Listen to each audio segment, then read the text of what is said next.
মাধ্যমিক প্রস্তুতি 2025। এখন আমরা ন্যারেশন নিয়ে আলোচনা করব। যে ন্যারেশনটা 2016 সালে পরীক্ষায় পড়েছিল, এটা দেখো ইন্টারোগেটিভ সেন্টেন্স, কেননা সেটা জিজ্ঞাসা চিহ্ন দেওয়া আছে।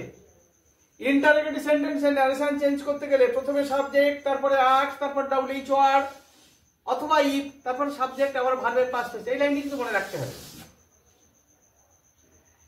এখানে যদি ডাব্লিউএইচ ওয়ার্ড থাকে, রিপোর্টেড স্পিচের প্রথমে যদি ডাব্লিউএইচ ওয়ার্ড থাকে তাহলে ডাব্লিউএইচ ওয়ার্ড বসবে, যদি না থাকে ইফ বসবে। তার পিছনে ডাব্লিউএইচ ওয়ার্ড নেই। ডাব্লিউএইচ ওয়ার্ড কোনগুলো? হু, হোয়েন, হোয়ার, হাউ, এগুলো। হাউ, হুম। তাহলে ডাব্লিউএইচ ওয়ার্ড থাকলে এখানে ডাব্লিউএইচ ওয়ার্ড বসাতে হবে। যদি ডাব্লিউএইচ ওয়ার্ড না থাকে কিন্তু ইফ বসাতে হবে। দেখেন একটা বাক্য, she said to me are you well.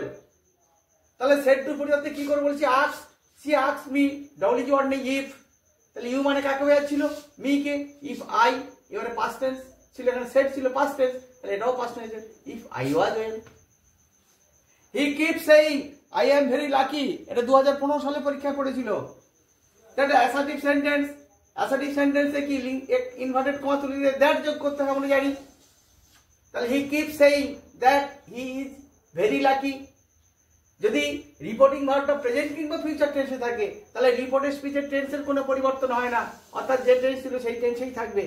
এটা যদি প্রেজেন্ট কিংবা ফিউচার টেন্স, কিপস আছে, প্রেজেন্ট টেন্স আছে, তাহলে এটা প্রেজেন্ট টেন্স ছিল, হি পর ইজ হয়, তাহলে হি ইজ ভেরি লাকি। আর চেরি সিডস লাকি,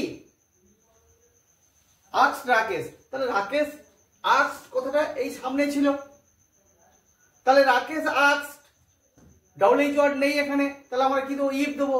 ইফ, এবার সাবজেক্ট হচ্ছে চেরি সিডস। এবারে এই আর এর পাস্ট টেন্স ওয়ার লাকি। কেন বলছি? পাস্ট টেন্স থাকলে পাস্ট টেন্স হয়ে যাবে।